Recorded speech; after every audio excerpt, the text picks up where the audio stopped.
చివరి 6 మ్యాచ్ల్లో టీమిండియాకు ఒక్క విజయం కూడా లేదు. గతంలో ఎప్పుడూ లేని విధంగా ఐర్లాండ్ ఇంగ్లాండ్ చేతిలో చిత్తయింది. ఇప్పటికే సిరీస్ను కోల్పోయింది. ఆఖరి మ్యాచ్లో పరువు కోసం పోరాడబోతోంది. అయితే ఈ మ్యాచ్ టీమిండియాకు ఇజ్జత్కా సవాల్గా మారింది. ఆఖరి మ్యాచ్లో టీమిండియా తుది జట్టులో మార్పులు చేయడం ఖాయంగా కనిపిస్తోంది. 5వ టీ20లో గెలిస్తేనే శ్రేయస్ సేన టాప్ ర్యాంకులో ఉంటుంది. లేదంటే అగ్రస్థానాన్ని ఇంగ్లాండ్ సొంతం చేసుకుంటుంది. దీంతో ఆఖరి మ్యాచ్ అన్ని రకాలుగానూ టీమిండియాకు కీలకమే. ఇప్పటికే ఇంగ్లాండ్ కెప్టెన్ హ్యారీ బ్రూక్ తమ టార్గెట్ టాప్ ర్యాంకే అన్నాడు. భారత్ నుంచి అగ్రస్థానాన్ని లాగేసుకోవడమే లక్ష్యంగా ఆఖరి మ్యాచ్లో బరిలో దిగుతామన్నాడు. దీంతో హోరాహోరీ పోరు తప్పదనే అంచనాలు ఉన్నాయి.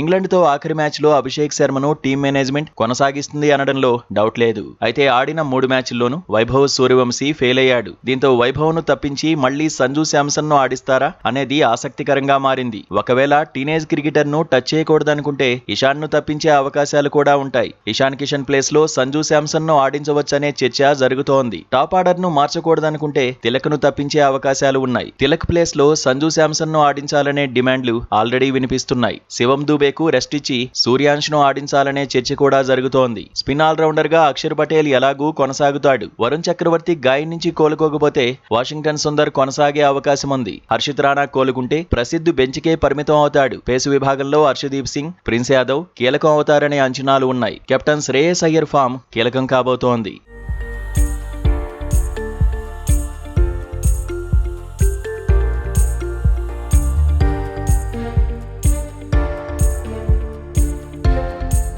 ఇంగ్లాండ్తో 4 మ్యాచ్లు ముగిశాక తిలక్ వర్మ ఎక్కువగానే టార్గెట్ అవుతున్నాడు. టీమిండియాకు ఈ యువ ప్లేయర్ భారమయ్యాడన్న చర్చ జరుగుతోంది. ఇదే అంశంపై మాజీ క్రికెటర్ దినేష్ కార్తీక్ స్పందించాడు. టీమిండియాకు ఉన్న మరో సమస్య తిలక్ వర్మ అన్నాడు. అంచనాలకు తగినట్టుగా రాణించడం లేదన్నాడు. ఇండియా ఏ జట్టు తరఫున ఇటీవలే రాణించినప్పటికీ టీ20లో మాత్రం జోరు కొనసాగించడం లేదన్నాడు. ఇంగ్లాండ్ పిచ్లపై ఇబ్బంది పడుతున్నాడని గుర్తు చేశాడు. ఆఖరి టీ20లో భారత్ జట్టులో మార్పులు ఉండొచ్చన్నాడు. తిలక్ వర్మను తప్పిస్తారని అనిపిస్తోందన్నాడు. సూర్యాంష్ కు చోటు దక్కవచ్చన్నాడు. శివం దూబే స్ట్రైక్ రేట్ 100 కంటే తక్కువగా ఉంటోందన్నాడు. శివం దూబేకు విశ్రాంతి ఇచ్చి మరో ప్లేయర్ను బరిలోకి దింపొచ్చన్నాడు. భారత్ టాప్ ర్యాంక్ కూడా ఇప్పుడు డేంజర్లో ఉందన్నాడు. మొత్తంగా తుది జట్టులో మార్పులు తప్పకపోవచ్చన్నాడు.